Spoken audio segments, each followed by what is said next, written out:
Hello everybody, అందరికీ నమస్కారం. నాగబాబు గారేమో సాక్షాత్తు ఆయన ఎఫిడవిట్లో 55 కోట్లు మ్యూచువల్ ఫండ్స్లో పెట్టానంటారు. మురళీమోహన్ గారేమో అసలు ఈ స్టాకులు మ్యూచువల్ ఫండ్లు వద్దు, ల్యాండ్ మీద పెట్టుకుంటే బెటర్ అంటారు. సరే, ఇవన్నీ కాదు, పొరపాటున ఏమన్నా స్టాక్స్లోనో మ్యూచువల్ ఫండ్స్లోనో పెడితే నాలెడ్జ్ లేక నష్టపోయిన వాళ్ళు ఉన్నారు. What is the right way of investing money into mutual funds? దీని గురించి కాస్త డీటెయిల్గా మాట్లాడడానికి we have with us guest today Sairam గారు, మన ఫినాన్షియల్ పర్సనల్ ఎక్స్పర్ట్. సో ఆయనతో మాట్లాడదాం, బోలెడ్ విషయాలు తెలుసుకునే ప్రయత్నం చేద్దాం. హలో సాయిరామ్ గారు, నమస్తే. హాయ్ దిత్య గారు, ఎలా ఉన్నారు? ఫైన్ అండి. It's very pleasure to meeting you. Same here sir, same here. Thank you so much. So బేసిక్గా ఒక పని చెప్పండి, ఒక middle class family earner mutual ఫండ్స్లో ఎందుకు ఇన్వెస్ట్ చేయాలి? సో అంటే మనకి ఎక్కువ రిటర్న్ రావాలంటే ఏదైనా స్టాక్స్ లేదా రియల్ ఎస్టేట్, ఈ రెండే ఆప్షన్స్ అండి. సో రియల్ ఎస్టేట్కి వచ్చేసరికి హెవీ అమౌంట్స్తో పెట్టాలి. సో ఒక ఎకరం పొలం కొనాలంటే మీరు లక్షల్లో తీసుకొచ్చి పెట్టాల్సి వస్తుంది, కోట్లు కొన్నిసార్లు అయితే, ప్లేసెస్ బట్టి కోట్లు కూడా అవుతుంది. అదే మీరు అంత పెద్ద అమౌంట్లు లేనప్పుడు చిన్న చిన్న అమౌంట్స్తో మీరు పెట్టాలనుకుంటే ఏదో స్టాక్స్ కానీ మ్యూచువల్ ఫండ్ కానీ కరెక్ట్ అవుతాయి. సో మ్యూచువల్ ఫండ్స్లో పెట్టేటప్పుడు ఏంటంటే వాళ్ళు స్టాక్స్ని వాళ్ళే ఫండ్ మేనేజర్లు అనలైజ్ చేస్తారు. అసలు ఒక స్టాక్ని అనలైజ్ చేయాలంటే ఎంత స్కిల్ కావాలి, అసలు ఆ బిజినెస్ మోడల్ మనకు అర్థం కావాలి, రీసెర్చ్ చేసే స్కిల్ ఉండాలి మనకి. ఫర్ ఎగ్జాంపుల్, ఒక అమెజాన్ స్టాక్ ఉంది, అందులో మనం ఇన్వెస్ట్ చేయాలంటే అసలు అమెజాన్ బిజినెస్ మోడల్ ఏంటి? ఒకసారి మీకు తెలుసా అమెజాన్ ఎక్కడి నుంచి మీకు రెవెన్యూ వస్తుందో? అసలు తెలియదు. చాలామంది ఏంటంటే అమెజాన్ అనగానే షాపింగ్ అనుకుంటారు. లేదు, అమెజాన్కి వెబ్ సర్వీసెస్ కూడా ఉంటాయి. సో సాఫ్ట్వేర్ వాళ్ళ కంపెనీల వాళ్ళకి సర్వర్స్ ప్రొవైడ్ చేస్తారు. మెయిన్ రెవెన్యూ అక్కడి నుంచి వస్తుంది. దానికి కాంపిటీటర్స్ ఎవరు, అసలు ఏ ఏ కంట్రీస్లో బిజినెస్ చేస్తుంది, రెవెన్యూ స్ట్రీమ్స్ ఎలా ఉన్నాయి, ఎంత స్పెండ్ చేస్తుంది, ఇవి మొత్తం అనలైజ్ చేసుకోవాలి. ఇన్ని అనలైజ్ చేసుకున్న తర్వాత కూడా ఆ స్టాక్ ప్రైస్ ప్రెజెంట్ ఉన్న మార్కెట్ వాల్యూకి ఎక్కువ ఉందా తక్కువ ఉందా, ఇంత అనలైజ్ చేసుకున్న తర్వాత పెట్టాలి. మీకు మైక్రోసాఫ్ట్ 1999లో $50 వరకు వచ్చింది. సో అది మళ్ళీ తిరిగి 2015 వరకు సేమ్ అదే ప్రైస్లో ఉంది. అంటే మైక్రోసాఫ్ట్ ఈ మధ్యలో పెరగలేదంటే బాగా పెరిగింది. సో మనకి ఇండియాలో కంప్యూటర్స్ వచ్చాయి బాగా, ఆ టైంలో అందరూ మైక్రోసాఫ్టే వాడారు. గ్లోబ్లో కూడా చాలామంది మైక్రోసాఫ్టే వాడుతున్నారు, బట్ స్టాక్ ప్రైస్ పెరగలేదు. దీనికి కారణం ఏంటంటే మైక్రోసాఫ్ట్ అప్పటికే పీక్ టచ్ అయింది. సో అప్పుడు ఇంటర్నెట్ స్టార్టింగ్లో కొత్త కావడం వల్ల చాలామంది హెవీగా మైక్రోసాఫ్ట్లో ఇన్వెస్ట్ చేశారు. సో ఇన్వెస్టింగ్ వరల్డ్ ఏం ఫీల్ అయిందంటే, ఓకే ఇది చాలా ఎక్కువ ఉంది ప్రైస్, వన్స్ అది సెటిల్ అయిన తర్వాత మనం మళ్ళీ పెడదామని చెప్పేసి ఆగారు. సో మనం ఒకవేళ రాంగ్ డెసిషన్ తీసుకొని స్టాక్లో కనుక ఇన్వెస్ట్ చేస్తే, ఈవెన్ అది పెద్ద కంపెనీ అయ్యి మంచి కంపెనీ అయినా కానీ మనకు కొన్ని సంవత్సరాలు కూడా రిటర్న్ ఉండకపోవచ్చు. అది 1 or 2 years కూడా కాదండి, 10-15 years కూడా రిటర్న్ లేకుండా ఉండొచ్చు. ఐటీసీ 2015 నుంచి దాదాపు 2024 వరకు సేమ్ 200 రేంజ్లోనే ఉంది. సో ఇన్వెస్టింగ్ వరల్డ్లో దాన్ని 200 రూపీస్కి ఈక్వలెంట్గా ఎక్స్చేంజ్ చేసుకుందామని జోక్ కూడా ఉంటుంది. సో పెద్ద కంపెనీలు అయినంత మాత్రాన, మనకు తెలిసినంత మాత్రాన లాభాలు ఇస్తాయంటే కాదు. అసలు ఏది కరెక్ట్గా వస్తుంది, లాస్ లేకుండా ఉండాలి. మళ్ళీ రిలయన్స్కి వచ్చేసరికి రిలయన్స్ క్యాపిటల్ 2000 రూపీస్ నుంచి 20 రూపీస్కి పడిపోయిందండి in the span of 15 years. So Reliance మీరు అన్నట్టు సబ్జెక్ట్ మీద అవగాహన ఉండాలి, ఎక్కడ ఇన్వెస్ట్ చేస్తున్నామో నాలెడ్జ్ ఉండాలి, రీసెర్చ్ చేయాలి. అయితే మ్యూచువల్ ఫండ్స్లో పెడితే డబ్బులు సేఫ్, స్టాక్లో పెడితే మేబీ అప్ అండ్ డౌన్ అవ్వచ్చు, ఇట్లాంటి కంపారిజన్ ఏమన్నా ఉందా? లేదండి, ఇక్కడ ఏం జరుగుతుందంటే ఈ రీసెర్చ్ అంతా మనం కరెక్ట్గా చేయాలి. ఓకే. సో ఇదంతా మనం చేయలేనప్పుడు మ్యూచువల్ ఫండ్ కంపెనీకి ఇస్తే వాడు ఏం చేస్తాడంటే ఈ రీసెర్చ్ మొత్తం వాడే హ్యాండిల్ చేస్తాడు. సో వాళ్ళకు ఒక పెద్ద టీం ఉంటుంది. సో ఫండ్ మేనేజర్స్ ఉంటారు, నెక్స్ట్ అనలిస్టులు ఉంటారు, వీళ్ళందరూ నీట్గా ఆ పని మొత్తం చేసి పెడతారు. మనం రీసెర్చ్ చేయలేనప్పుడు మ్యూచువల్ ఫండ్స్లోకి వెళ్ళాలి, అదర్వైజ్ స్టాక్స్ బెస్ట్ అంటారా? మనం రీసెర్చ్ చేయలేనప్పుడు మ్యూచువల్ ఫండ్స్ బెస్ట్. రీసెర్చ్ చేసే టైం ఉండాలి, నెక్స్ట్ అవసరం ఉండాలి. కరెక్ట్. సో ఇదంతా నేను ఎందుకు చేస్తున్నాను? సో రీసెర్చ్, ఇప్పుడు ఒక ఎంప్లాయీ అనుకోండి, ఐటీ ఎంప్లాయీ, సో ఆయన తన కోర్ జాబ్ వదిలేసి 9 to 3 రీసెర్చ్ మీద కూర్చోవాలా? కోర్ జాబ్లో కనుక చూసుకుంటే ఎక్కువ ఇన్కమ్ వస్తుందా? ఒక టీచర్ ఉన్నారు, ఆయన తన సబ్జెక్ట్ మీద గ్రిప్ పెట్టుకొని ఎక్కువ స్కిల్ తెచ్చుకుంటే వస్తుందా, లేకపోతే వీటి మీద ఎక్కువ ఇన్కమ్ వస్తుందా? సో ఈ ట్రేడ్ ఆఫ్ చూసుకోవాల్సి వస్తుంది. Got it sir, got it. అయితే మ్యూచువల్ ఫండ్స్ సపోజ్ మనకి రీసెర్చ్ చేసే టైం లేదు, మనం వేరే జాబ్స్లో బిజీ ఉన్నాం, సో సేఫ్గా ఉండాలంటే మ్యూచువల్ ఫండ్స్లో పెట్టచ్చు అంటారు. మ్యూచువల్ ఫండ్స్లో ఎంత అమౌంట్ వరకు పెట్టచ్చండి? లైక్ ఫర్ ఎగ్జాంపుల్, నాగబాబు గారు ఆయన ఎఫిడవిట్లో ఎలక్షన్స్ టైంలో చాలా క్లియర్గా చెప్పారు, 55 కోట్ల రూపాయలని ఇన్వెస్ట్ చేశాను మ్యూచువల్ ఫండ్స్లో అని. ఏదో ఒక ఫైనాన్షియల్ ప్రావర్బ్ ఒకటి ఉంటుంది, you should not invest all your eggs in one single basket అని. I don't mean he invested everything into mutual funds, but investing such huge amounts into mutual funds, is it a safe play? ఒకసారి అఫిడవిట్లో ఇంకా draw down చేస్తే almost assets వచ్చేసి 140 crores ఉంటాయి, అందులో 55 పెట్టారు. So almost 1/3 కాబట్టి నో ప్రాబ్లం. బట్ ఇక్కడ ప్రాబ్లం ఏంటంటే ఆ 55 crores కూడా దాదాపు 90% 2 ఫండ్స్లోనే పెట్టారు, axis and Mare funds. So అంటే ఒక డైవర్సిఫైడ్ పోర్ట్ఫోలియో అక్కడ కన్స్ట్రక్ట్ కాలేదు. మేబీ బ్యాంకర్ అయినా హ్యాండిల్ చేసి ఉండాలి, లేదా డైరెక్ట్గా అయినా పెట్టుండాలి రిటర్న్ చూసి. సో అలాంటప్పుడే ఇలా హెవీగా పెట్టేసి ఒక సైడ్ కంప్లీట్గా. Is that a good deed అండి, good step? I wanted to know. Starting investing into mutual funds good step అండి, బట్ ఒక మంచి డైవర్సిఫైడ్ పోర్ట్ఫోలియోసే కన్స్ట్రక్ట్ చేసుకోవాలి, ఎందుకంటే మనకి లాంగ్ టర్మ్లో అవి మాత్రమే రిటర్న్ ఇస్తాయి. సార్ ఇప్పుడు suppose for example financial knowledge ఎక్కువ లేని వాళ్ళు ఉంటారు. సపోజ్ నాకు తెలియదు అసలు ఈ స్టాక్స్ మ్యూచువల్ ఫండ్స్ గురించి, ఇప్పుడే కొంచెం నేర్చుకుంటున్నా.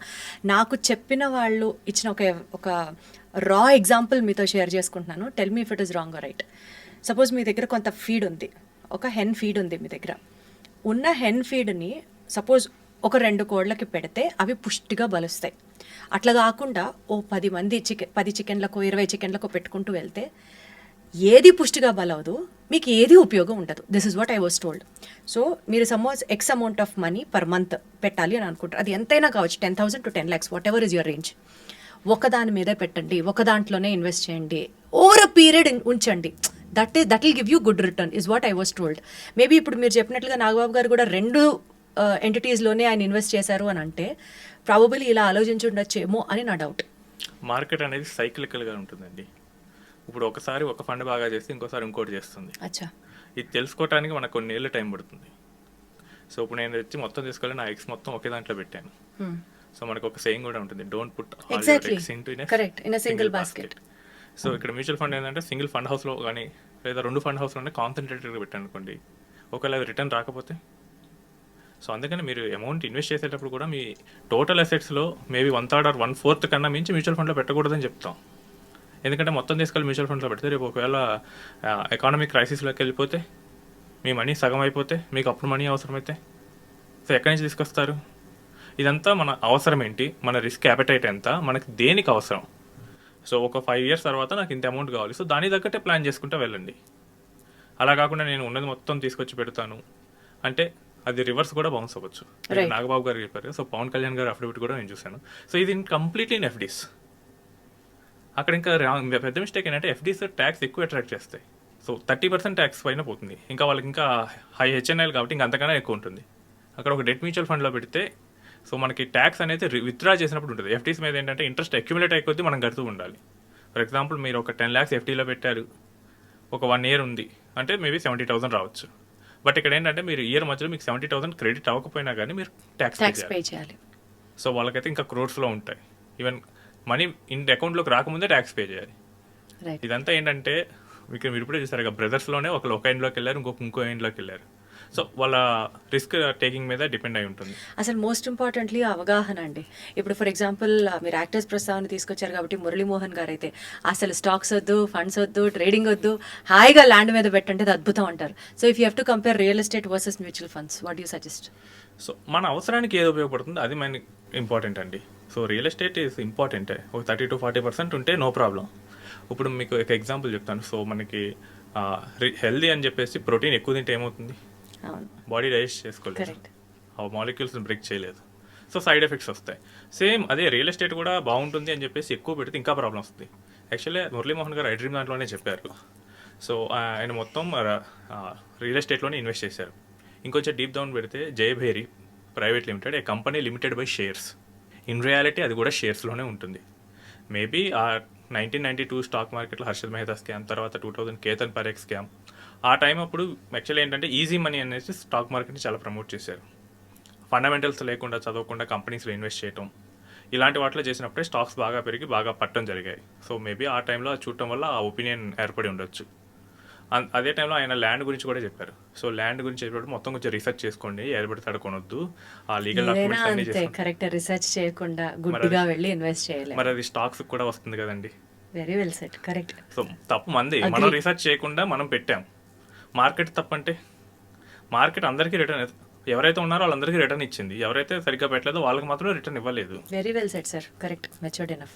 సార్ ఇప్పుడు మ్యూచువల్ ఫండ్స్లో regular funds, direct mutual funds ఇలా ఏవేవో ఉంటాయి కదా, what do they stand for, ఏంటివి difference? Okay, direct mutual fund అంటే మనం వెళ్ళి డైరెక్ట్గా మ్యూచువల్ ఫండ్ కంపెనీ దగ్గర నుంచి ఫండ్స్ కొనుక్కోవటం, మధ్యలో ఇంకెవరు ఉండరు. అదే రెగ్యులర్ మ్యూచువల్ ఫండ్ అంటే కనుక సో మనం ఒక డిస్ట్రిబ్యూటర్ కానీ అడ్వైజర్ ద్వారా కానీ వెళ్ళి మ్యూచువల్ ఫండ్స్ కొంటాం. ఇక్కడ ఏంటంటే మధ్యలో ఒక థర్డ్ పర్సన్ ఉన్నాడు. సో మీరు వెళ్ళి కొనేటప్పుడు ఏంటంటే మ్యూచువల్ ఫండ్ కంపెనీకి అయిన ఎక్స్పెన్సెస్ మాత్రం వాళ్ళు కన్సిడర్ చేస్తారు. అదే డిస్ట్రిబ్యూటర్ ద్వారా కొంటే కనుక డిస్ట్రిబ్యూషన్ ఎక్స్పెన్సెస్ కూడా ఉంటాయి. ఈ రెండింటి మధ్య ఒక 0.7 to 0.8% తేడా ఉంటుంది.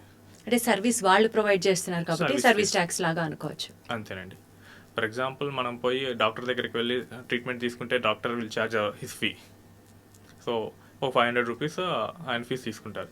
సేమ్ అదే విధంగా మ్యూచువల్ ఫండ్స్లో అంటే కమిషన్ బేసిస్ తీసుకుంటారు. సో మనకేంటంటే మీరు పోయి యూ వాంట్ ఏ సోప్, మీరు పోయి డైరెక్ట్గా సోప్ ఫ్యాక్టరీలో కొనుక్కుంటే మీకు చీప్ వస్తుంది. అదే మీరు దగ్గరలో ఉన్న ఇంటి దగ్గర ఉన్న రిటైల్ షాప్లో కొనుక్కుంటే వాళ్ళు లాభం వేసుకొని ఇస్తాడు. సేమ్ మ్యూచువల్ ఫండ్ కూడా అంతే. సో కొనాలా వద్దా అనుకుంటే మీకు ఎక్కువ మొత్తంలో కావాలి సోప్స్, మీకు మొత్తం ఆ స్కిల్ ఉంది అనుకుంటే దెన్ యూ కెన్ డైరెక్ట్లీ వెళ్ళొచ్చు. అలా లేదు నాకు చిన్న మొత్తంలోనే కావాలంటే మీ దగ్గర ఉన్న షాప్కి వెళ్ళొచ్చు. అస్సలు లేదు సార్, అస్సలు లేదు, నాకైతే అస్సలు లేదు. ఒకటి ఏంటంటే ఈ లేదు అనేది కూడా తెలుసుకోవడం ఇంపార్టెంట్, చాలా ఇంపార్టెంట్. సో చాలా మంది ఏం చేస్తారంటే నేను చూస్తుంటాను యూట్యూబ్లో వాటిలో చూస్తారు, గూగుల్లో. సో ఒక 2 సార్లు 4 వీడియోస్ బాగానే చూసేసి ఒక గూగుల్ ఏంటంటే ఆ టైంలో ఉన్న మార్కెట్ కండిషన్స్ అంతా చూసేసి ఇక నన్ను మించిన ఎక్స్పర్ట్ లేడని చెప్పేసి స్టార్ట్ చేస్తారు. ఒకసారి మార్కెట్ కనుక రివర్స్ అయితే చాలు. యాక్చువల్లీ మన మార్కెట్ రివర్స్ అయింది. ఆ టైంలో చాలా మంది నాకు ఫోన్లు చేస్తున్నారు. సో ఈవెన్ క్యాష్ ఉన్నా కానీ వాళ్ళు పెట్టట్లేదు. బట్ మనకు ప్రోబ్ ఏంటంటే మార్కెట్లో అందరూ భయపడేటప్పుడే మనం ఇన్వెస్ట్ చేయాలి. కరెక్ట్. ఎందుకంటే అప్పుడు రేట్లు తక్కువ ఉంటాయి. గోల్డ్ విషయంలో అయితే మాత్రం ఎగబడి కొంటారు. రేట్లు పడిపోతే కనుక అబ్బా రేట్లు పడిపోయినాయి అని చెప్పేసి స్టార్ట్ చేస్తారు.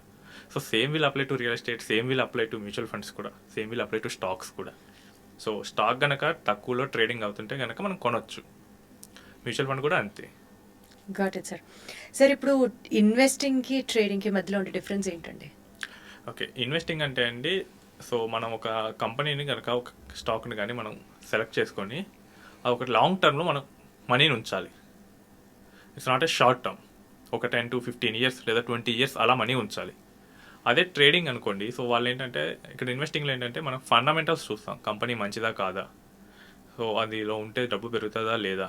సో మన రియల్ ఎస్టేట్ అనాలజీలోకి వస్తే ఒక ల్యాండ్ కొనేటప్పుడు అది మంచిదా కాదా, దాని చుట్టూ లీగల్ ఇష్యూస్ ఏమైనా ఉన్నాయా, డెవలప్మెంట్ వస్తుందా లేదా, రేటు పెరుగుతుందా లేదా, ఇన్ని చూసుకుంటాం కదా. సేమ్ అదంతా అనాలిసిస్ అంతా మనం స్టాక్ కూడా చేస్తాం. ఆ కంపెనీ మంచిదా లేదా, ఆ ప్రమోటర్స్ ఎలా ఉంటారు, సో మనం మనీ పెడితే అది ఎంత పెరగవచ్చు, current price of the stock ఎంత ఉంది, ఫ్యూచర్లో ఎంత పెరగచ్చు, వీటి అన్నిటిని అనలైజ్ చేసుకొని చేస్తాం. అది లాంగ్ టర్మ్కి వస్తుంది. ఇందులో ఏంటంటే ఫండమెంటల్స్ బాగాలేని కంపెనీస్లో పెట్టరు. సో ఫర్ ఎగ్జాంపుల్ ఆ కంపెనీ ప్రమోటర్ మీద ఎలిగేషన్స్ ఉన్నాయనుకోండి, వీళ్ళు తీసుకెళ్ళి జనాల డబ్బులను ఏదో చేస్తారు.